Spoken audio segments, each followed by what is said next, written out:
सावनेर विधानसभा क्षेत्र महाराष्ट्र की सावनेर विधानसभा क्षेत्र के बारे में इस वीडियो के अंदर जो है तो हम बात करेंगे।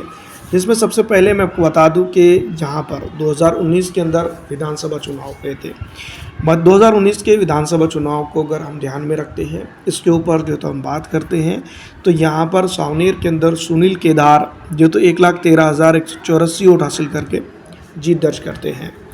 मेजोरिटी 26,291 होती है। अगर देखा जाए तो ये अपने आप में काफ़ी बड़ा होता है। सावनेर विधानसभा क्षेत्र के ऊपर जो है तो हम बात करेंगे, लेकिन सेकंड नंबर के प्रत्याशी के बारे में भी यहाँ हम बात करेंगे। जो डिफेंड कर रहे थे इस विधानसभा क्षेत्र के ऊपर 86,893 वोट जो है तो उस वक्त इन्होंने हासिल किए थे। भारतीय जनता पार्टी से इन्होंने जो है तो विधानसभा चुनाव लड़ा था और ये 2019 के विधानसभा चुनाव के अंदर चुनाव हार गए थे। तो दोस्तों मैं बता दूं कि जनता की अगर बात करें, मुस्लिम, पिछड़ा, दलित, आरक्षित और अन्य कई तबकात ने सावनेर के अंदर जो तो कांग्रेस को भरपूर वोट दिया था। अगर डेवलपमेंट की बात की जाए तो इन्हीं तबकात के इलाकों के अंदर अगर आप जाकर देखते हैं, इनके जो विलेजेस है या फिर गली मोहल्ले हैं, वहाँ पर डेवलपमेंट तो छोड़िए, डेवलपमेंट का डी भी यहाँ पर जुड़ता हुआ नज़र नहीं आता है। मैं आपको बता दूं सावनेर के अंदर सुनील केदार जो तो चुनावी जो तो जनसभा के अंदर चुनाव के अंदर कई बड़े बड़े वादे कर गए थे पिछले विधानसभा चुनाव के दौरान, और जनता ने इनको भरपूर वोटों से नवाजा भी था।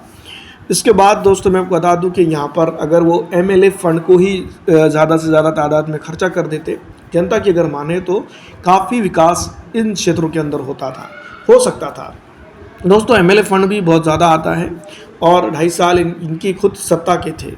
इसमें कोरोना काल की दुहाई भी दी जा सकती है, लेकिन जिस तरह से मैं आपको बता दूं कि फ़िलहाल जनता की अगर बात करें, पिछड़ा, दलित, आरक्षित, मुसलमान और कई अन्य तबकात की, तो इसके ऊपर जो है तो कई महत्वपूर्ण बातें की जा सकती है या कर सकते हैं। सावनेर के अंदर सुनील केदार ने जो है तो मैं आपको बता दूँ कि जनता से वोट तो भरपूर मात्रा में लिया था। अब दोस्तों मैं बता दूं कि जनता के सवाल और प्रश्न फिर एक बार वही है, और जनता यही सवाल करते हुए नजर आती है कि इस बार डेवलपमेंट होगा या नहीं होगा। विधानसभा चुनाव नज़दीक है और जनता दोस्तों मैं बता दूं कि फिर एक बार वही सवाल लेकर सामने खड़ी है। मरता क्या ना करता, इस तरह की इस रणनीति है। मराठा, मुस्लिम, पिछड़ा, दलित, आरक्षित तमाम दोस्तों परेशान हाल हैं। अगर मुसलमानों की बात की जाए तो मुसलमानों को अपना वोट बैंक समझने वाली कांग्रेस पार्टी सिर्फ प्रेषित मोहम्मद सल्लल्लाहु अलैहि वसल्लम के ऊपर जिस तरह की बयानबाजी हुई थी, उस वक्त अगर अपना स्टेटमेंट रख देती तो काफ़ी कुछ चीज़ें हो सकती थी, लेकिन ऐसा नहीं हुआ और मुसलमानों को वोट हासिल लेने वाली पार्टी खामोश और चुप्पी बनाई हुई रही।